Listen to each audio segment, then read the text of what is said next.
Welcome to Global Money Talk, brought to you by Sunpro TV. Greetings to all of our viewers from across the United States, Korea, and around the world. We're coming to you live from the floor of the New York Stock Exchange in New York City, the financial capital of America. I'm your host, Tai Wong, and joining me today is Richard Bayles, partner at Karani Asset Management. Richard, great to have you on the show again. Nice to be here. Well, I guess what we want to start with today is sort of politics versus the market. And since the close November 5th before the election, the S&P 500's up 4.5%, the S&P 400 small caps up 7.5%, and it seems the market is really trying to think themselves around what to do with the new administration. I mean, just the other day when they announced Treasury Secretary Scott Bessent, gold dropped $100. I've never seen that before. It's like the second coming of Robert Rubin or something. But what are you thinking about that? You've seen a few presidential transitions in your time. Politics versus the stock market. What do you think? Well, I think it depends on what you're trying to do in the market. If you're in the market every day, you've got to spend a lot of time, money, and effort thinking through, what does this mean? It's not an easy thing. You got to figure out who's going to win. Well, maybe you figured that out. You got to figure out, what is he saying? Well, maybe you understood what he was saying. And maybe he meant what he was saying. And maybe he'll do what he was saying. And maybe the people that are elected along with him and he chooses will help him do it. Or maybe they'll fall out. Who knows? How will other people react? What's going to happen? In retrospect, it's real easy. The election gave us a Trump bump. I don't know 6 people who figured out there was going to be a Trump bump, except perhaps Trump himself. He probably figured there's always going to be a Trump bump. But it's really hard, unless you're doing it every day, to try to play those kinds of things. It's almost like surfing and getting the right wave and getting the right wave. You got to be in the water, you got to be in front of the waves. If you're doing a day job and you're just getting in it, you're not going to get to the beach at just the right time for the day job. So leave that to the professional traders who are really working that kind of thing. Do you recall situations where an administration that was perhaps a little unexpected was very, very good for the markets? And I mean, I was a kid. I remember Reagan, but I don't remember what the stock markets did, at that time, or or Bill Clinton for that matter. Any anecdotes or memories that strike you? Well, I wish I could remember all that stuff, because I can go back to John Kennedy, but often it's not what you thought. So Kennedy, for example, ran on the idea that we'd have a weak defense. There's a ballistic missile gap. There's all kinds of difficulty with our slow economy. He gets into office. Suddenly there's no missile gap. He cuts taxes. No Democrats expected to do that. And the economy took off very nicely. Unexpectedly, we have a war a few years later. It piles on a lot of debt, a lot of demand on top of that, and we have an inflation that kicks off for a decade plus. Nobody expected the tax cut, nobody expected to leave aside the defense, and nobody expected inflation for 20 years. It's really, really, really hard. What you need to do is decide what you do and who you are, and what you do comes from who you are. If you're impatient, if you can't stand to be in the toll line at the bridge or anything like that, and it drives you nuts, you might seriously consider this isn't for you. Because the most successful people, Warren Buffett's the best example, but there are many others, tend to be quite patient with the ideas and let them work out. So you can think of a continuum. It starts here, trading today, and it goes all the way here to, I'm never going to sell anything. And if you picked right, not selling anything is wonderful. We've been seeing buy and hold for quite a while now, because we've been having some really good bull markets. All we need is a series of choppy markets, and buy and hold won't be the fashion. It'll still make you a lot of money if you make the right decision, but it won't be the fashion. So for the investor, when the market's just rising gradually, you can put your money in an ETF. Um, are there sort of market conditions where you're better off with sort of a manager who will actively manage your holdings, or perhaps actively manage but actually not move it around too much? Well, I have a friend in our business who has a client with a very nice imagination. And the client said to him, Arthur, my portfolio is sort of like a cake of soap. The more you touch it, the less there is. So be careful about that and don't over trade it. But make sure you have your own rules. Do you sell your losers and buy and hang on to your winners?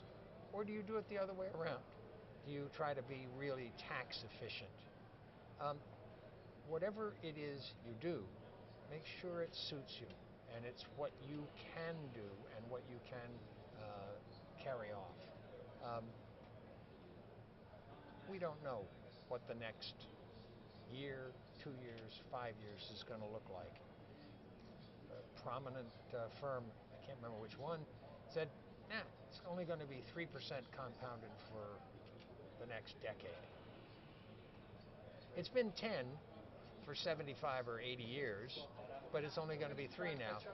You have to say, somebody who can figure that out and be sure and be right, it's extraordinary. It's 1 out of 75 years where it changed like that.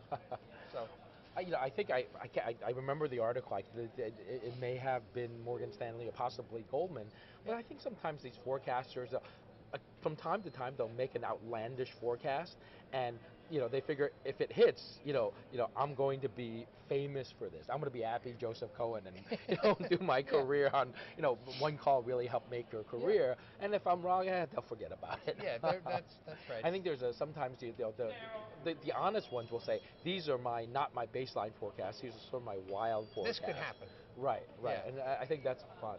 I want to move along a little bit in terms of what you said. When you're looking at investments, and it sounds like you like longer term investments, how do you balance out, sort of, I guess, thematically or macroeconomic themes versus the individual's names themselves? Is this some combination of the two? You can be very successful with themes. There are a large number of famous and successful investors who have been thematic. And of course it makes intuitive sense. We are going to need more and more computing. We're going to need more and more flexible and imaginative software. So those are probably terrific areas to be in. You could also say, as we do, we really care about how the people are treated and how the business is put together. And they can pay a lot, the employers can pay a lot for people who have the intellectual tools and capabilities and imagination to make those pieces of silicon hum and work. And so the working conditions for those software engineers and those electrical engineers are really good. And so we tend to look at places like that. It's harder, for example, to find someone making steel or on an assembly line who's treated well. There are a couple of companies, and we think that those companies will have serious competitive advantages against their competition. So figure out what it is you want to do, what you understand about a business, what you can find out about a business, and work that. The theme will take care of itself. If you're in the right theme, you need also, is this company profitable? Is this company over-leveraged? Is the management stable, or are they figuring out what to do tomorrow, what they didn't do today? Those are important questions, and it's really important for an investor to know the answer to those questions. Would you say that you would look at, say, a sector, and maybe you like the steel sector, or you like the real estate sector, but you want to look at specifically of the real estate sector in, for people who are building data centers or who are figuring out how to cool data centers. Apparently, that's a big deal because these machines are so powerful and run so hot. Do you do you in your process of investment, and you've done this for a long time, do you sort of look at sectors and then dive into names, or do you look at names and then decide whether the sector is good? If your business tells you something, you understand real estate, you understand real estate finance, you understand acquiring property, you understand dealing with contractors, and that's how you make a living. You can make really good judgments about companies doing those things. If you're a medical doctor, you probably can't. Unless, of course, on the side you own 6 apartments and buildings and that side. We look at it a little differently. About the most average business with the most average returns over the longest period of time is property casualty insurance. It's got a range of large and small companies. It's got a range of well-managed and poorly managed companies. If you think about it, demand for property casualty insurance rises about with nominal GDP. There are things rising and falling all the time. From time to time, directors and officers liability insurance becomes tight. People have been burned, they get out, the prices rise. That might be a really good time to get into that. I don't think we're going to know that. I don't think we're going to know it to the right time. But we're going to, I think, know these people treat their employees really well. These employees act like owners. They act like it's their money. One of the things you really don't want to do is lose a bundle on something you didn't think of. So they are very careful and they underwrite favorably. And they have a record that goes over a long period of time doing that, and you can see why that record is put together. Unusual cooperation between the underwriters and the adjusters. A lot of information flow. The business lives on information. But as I said, it's an average business, and you'll find some winners, some losers. But if you can judge the best you can how they're operating and how they are treated, you can probably find something that really works. You said something about your property and casualty, very, very steady. It's basically the growth in nominal GDP. That's something you can have in your portfolio and sleep at night. But you also mentioned some well-run and some poorly run. So how do you figure out poorly run versus well-run? Is it the analyst? Would you go on site or go to an investors meeting, depending on, I guess, the business? How do you figure out what's well managed and what's poorly managed? Well, let me go back to something. I don't want to leave the impression that it's not a cyclical business. Hell, the world is cyclical. The world goes up and down. Things happen, people get excited, people get depressed. Things change. Within this long-term average sort of growth, it can be pretty cyclical. People who understand it will take advantage of the cycles. People who don't understand it will be disadvantaged or really hurt by those cycles. So you want to find a management that has a record of doing well in both kinds of markets, up and down. They're willing to not write business and just let things go when it's dangerous, and to write a lot of business when things are in their favor. And how do they do that? How do they work together? How do their information systems work? You can ask a lot of questions about that, but basically you can look at the record, see that the management and the company is pretty stable. They're doing what they've always done. They're probably a good bet to continue doing that. And then are they well positioned? Are they trying to follow each new piece of business, or do they work on what they know? There's a lot you can get from understanding that the underwriter of the insurance for your company has been looking at school buses forever, and they write school bus insurance. And so they know when it's priced right and when it's priced cheap and when it's too dear. And if they act on that and stay out of high-priced markets and pursue low ones, that's a terrific thing to do. You can find that. You can look at their records, and you can find companies like that. Do you often, or do you find it valuable, or have the opportunity, depending, I suppose, on the company, to talk to the officers or some of the senior management of the company? Is that something that have you found that useful in the cases that you've done it? Usually CEOs that will see you, Yeah. not always, but usually CEOs who will see you are charming people, and it's lovely to spend time with them, and they'll charm you. And sometimes you can learn something from them, and sometimes you can't. It's how you ask the questions. It's among the most interesting parts of the business to be pursuing that. But remember, they're in business to persuade you that they are wonderful, and their company is wonderful, and their stock is cheap, and you ought to buy it. So maybe there's some caution you have, but you can have fun with it. Years ago, we owned stock in a little trucking company, not so little. It was expanding out of the West Coast. It was in California, and it was doing very well in California, and then they moved up to Oregon, and they didn't do so very well, and they moved over to Washington, and then down to Idaho, and down. And by the time they were in Denver, they were stretched really badly, and the results weren't very good, and we'd lost some money.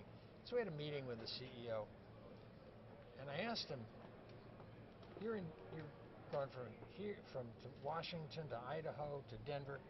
How far is it from Denver to El Paso? And he said, I don't know. And I said, wonderful. They weren't going to be taking that any further. Right. So we kept the stock. They consolidated. They did fine.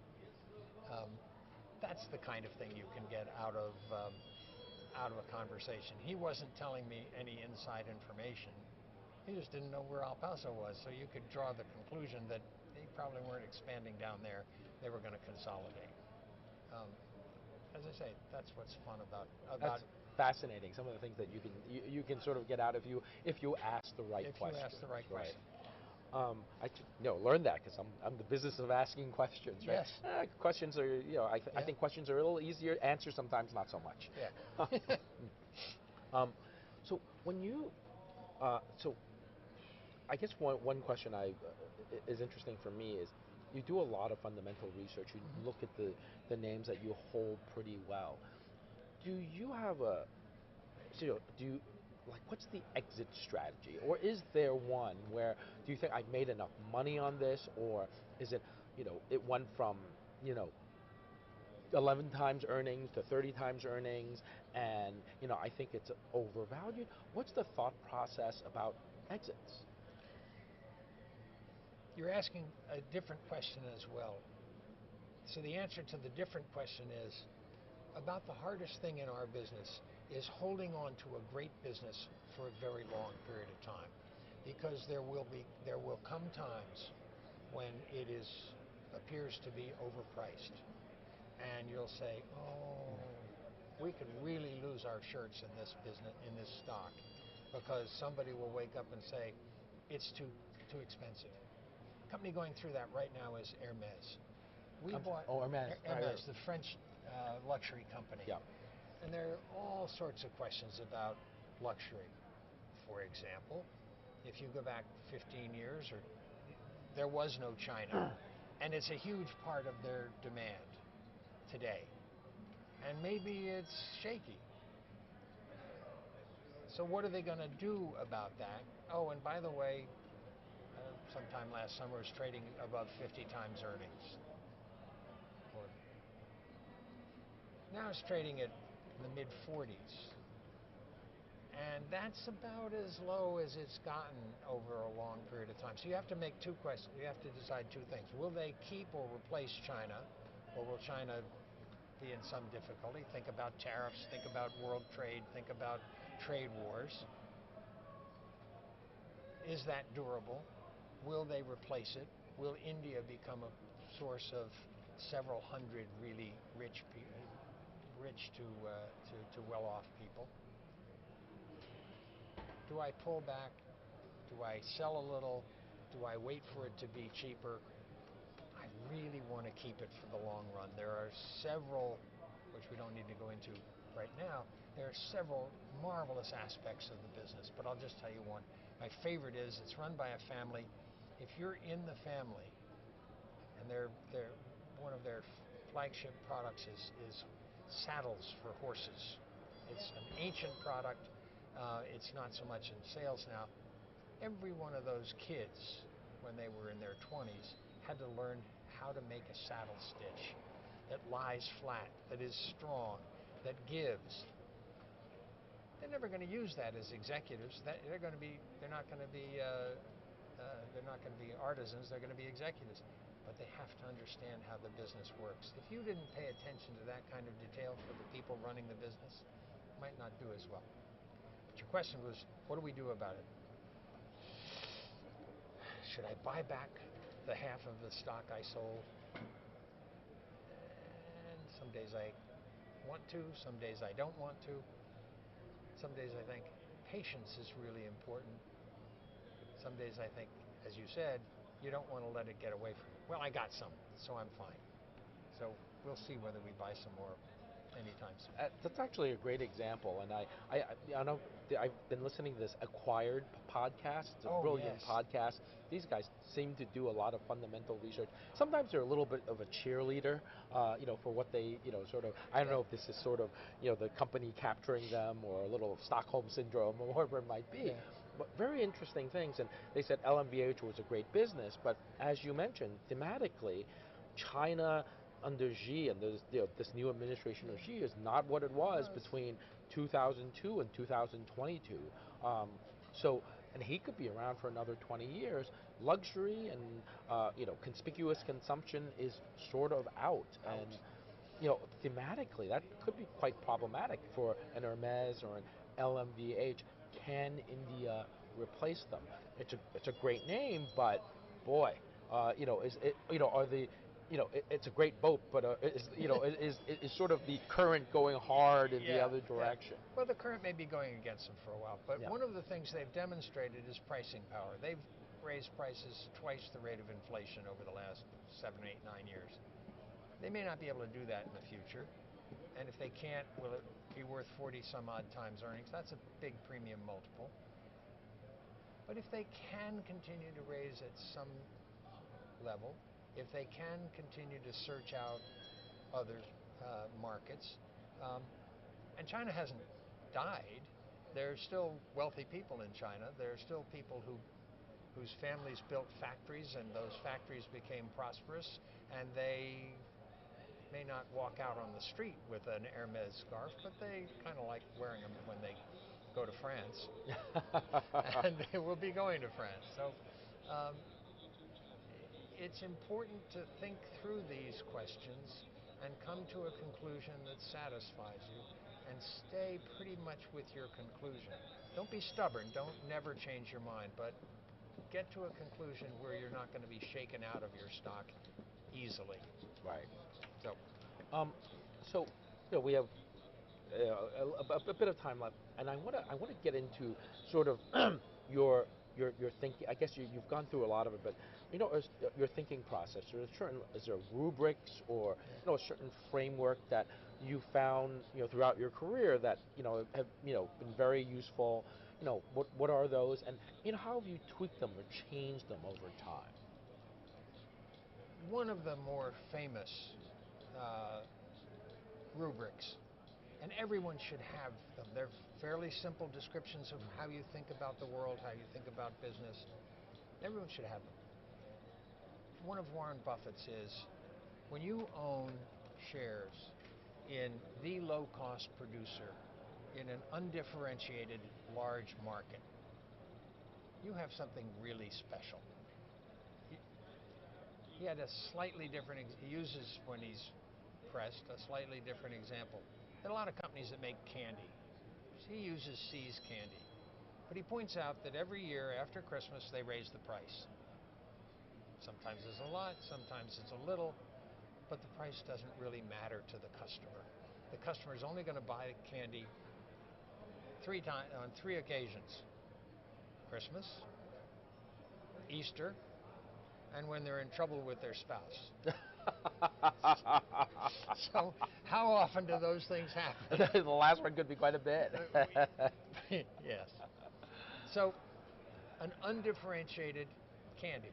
large market with pricing power. It's a great thing. We use a different one. We're very interested in how they treat their employees. There's a screen you can use almost. It's the Glassdoor ratings, written by the people who work there. Do they respect the senior management? Would they would they recommend a friend come work there? That's where we start, or we start with, there's something to think about. What is the Glassdoor rating? It's kind of average. We'll do something else. Because what we want to be able to do is depend on the fact that the business is well run, the people are loyal, the people will put in the extra effort that only someone who feels well treated does. I'll give you one way you can think about this. Think of a dangerous manufacturing business. When Paul O'Neill, this is years ago, not Treasury Secretary. Treasury Secretary, but before he played the outfield for the Yankees and before he was Treasury Secretary, he was CEO of International Paper, and he was brought in to run Alcoa, which is a bigger company, bigger challenge. And he gave a speech to the analysts, and I happened to attend this speech right here at the New York Stock Exchange. Most of them yawned. I was thrilled. He said, "We are going to make Alcoa the safest large industrial company in the country." What's exciting about that? Think of the people who work at Alcoa. When they know that the management is looking out to make sure they're not injured, that they're not going home lame, that they're not going to lose a limb or an eye, and they're going to be able to support their families on into the future, and the job will be secure from that. They will feel an affinity with the business that will be very hard for someone else, very hard to compete with, and they'll do better work. I happen to know a guy who ran OSHA, and I said, "What did you think of Paul O'Neill?" He said, "Oh, he was wonderful." So if the guy from OSHA thinks that Paul O'Neill is doing a good job on safety, he probably was doing a good job on safety, and those were his reasons. And Alcoa did have a period of prosperity before he went off to run the Treasury. Right, right. That's a fascinating. I like the idea. I see the Glassdoor, and I've been asked to comment on it, and it does say if you a happy employee is a productive employee. That's a great great sort of litmus test. Yeah. Any other ones like that? I mean, that's really is great. Sort of like not to give away all the proprietary ideas, but something like that somebody may not, investors don't often think of, something so basic. We don't have any proprietary ideas. Neither does anybody else, except for the guy who ran Renaissance years ago, Jim Simons. Jim Simons. Yes. That was proprietary. The rest of it is pretty open book. Buffett's got the easiest ones to quote. A first-class business at a decent price. You won't get it at a great price. Someone once asked someone, it was a Senate hearing in the 1920s looking into banking and so forth, and someone asked J.P. Morgan, the son, "What is your business practice?" And I just started to say it. First-class business done in a first-class way. You can take that all the way down to Jamie Dimon today, and if you ask Jamie Dimon, what do you think separates J.P. Morgan Chase from the competition? He will say, I think, well, I hope we do first-class business in a first-class way. If you're a corner cutter, if you're trying to cheat the customer, if you are a little sharp in your practices, nothing illegal necessarily. If you're illegal, you're going to be gone, so you're going to get caught. But if you're just simply sharp, you probably won't have the kind of loyalty that will make the business hum. And that's really important. So my final question is you've had developed the frameworks and rules and rubrics, but but we've seen sort of many upheavals and disasters and different things in the markets. Are there times when you say, you know what, I've got to set the rules aside. Not necessarily throw them up. I set the rules aside, when, something happens, there's a great opportunity. The market's crashing. There's a great opportunity, or something goes wrong. Maybe it's an accounting scandal. Something. When do you find that rules need to be set aside, or temporarily suspended? Any of those? Well, I think my father would have said, if you set aside the rules, they're not rules. If you're going to spend your time and effort working on what makes sense to you, hang on to that. Perhaps it's the Atlantic Ocean in September when it's hurricane season and the waves are really high, but they're also curling nastily and you're going to get dumped badly in the sand. You can say, all right, I'm going to break my rule and get in for a big ride in body surfing. Unfortunately, you're also going to get dumped. Spend your time creating the rules that make sense to you, that you understand, that you can operate. Hang on to your best businesses. If something is not what you thought it was, impending weakness is probably a good time to redo that. But basically, your work is going to be your work, and you should really stick with it. But that said, somebody can come along and say, I got this idea. Buy a little. Right. Buy a little. Be in it. Well, Richard, thank you so much for coming on the show. Thank you. Wonderful Nice talking to see you. Hopefully we'll have you on again soon. We'll see you again. And that will do it for Global Money Talk, live from the New York Stock Exchange. We're so excited to bring you daily coverage here on Sampro TV. You can check out the show anytime on our YouTube channel by searching Global Money Talk.